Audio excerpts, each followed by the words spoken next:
What it do, guys? Prince Sports here. And y'all know the incident that happened with Pat Bev and Chris Paul last night. But a lot of people was wondering, like, a lot of people on social media slamming him, throwing him under the bus. My nigga. But I couldn't help but wonder, was this altercation something that was building up from last time? Because the last game when Chris Paul went down and Patrick Beverly was mimicking him, saying that he was flopping, just making fun of him, I think they were going back and forth. Now, if you look at Chris Paul and Patrick Beverly walking towards each other, it looks like Chris Paul said something to Patrick Beverly, and Patrick Beverly turned back around and pushed him. That's what I'm getting from it. But Patrick Beverly, after walking past Chris Paul, and it doesn't look like he says anything to him. Beverly just losing control of his emotions. He's been ejected from the game, called for a technical foul. Beverly has been. Everybody got their different opinions of it. Some people think Patrick Beverly just couldn't handle losing. As a matter of fact, you can see it from this picture right here, man. Patrick Beverly looking like the dude from above the rim. The dude that pulled out the gap when Tupac lost the basketball tournament in Harlem. That's what it looked like, But here's the thing, man. All jokes aside, the NBA may end up suspending him come the next season. Really, nigga? Not for a lot of games, probably like 3-4 games, something like that.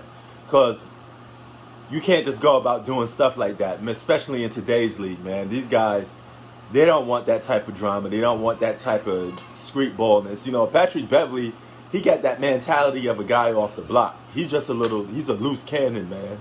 And you can't take Patrick Beverly nowhere without altercation going down. Altercation, sorry. I dare you. I double dare you, motherfucker. He's just one of those dudes that gotta have it, gotta get involved in something, gotta have the ruckus, and I mean, it is what it is with a guy like that.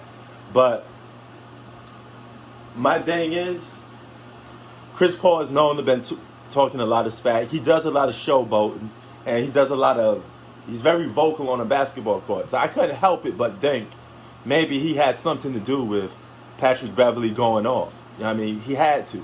This couldn't just be one of those random acts. But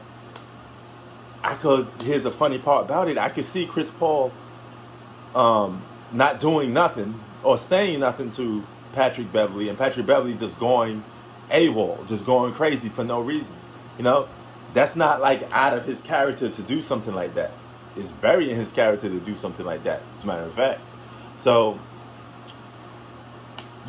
my whole thing is, I think he's going to get suspended, but he did apologize. And part of apologizing, he said, my bad, emotions got the best of me.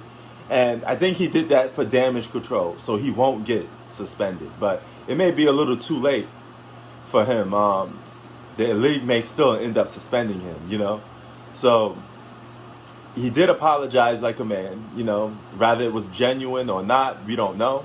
But at least he admitted that he was wrong, or at least know that he was in the wrong a little bit, because a lot of people are calling him, hey, man, that was just disrespectful. That wasn't part of the game. Would you have it being more respectful if he did it in front of Chris Paul's face, just walked up to him and shoved him? Because either way, whether he did it he shoved Chris Paul from the back, or he shoved him face to face, it would have been still like a cheap shot because Chris Paul probably wouldn't have been expecting it coming. So either way, it still looks kind of suspect, but it is what it is, yo. Prince Sports out. Peace.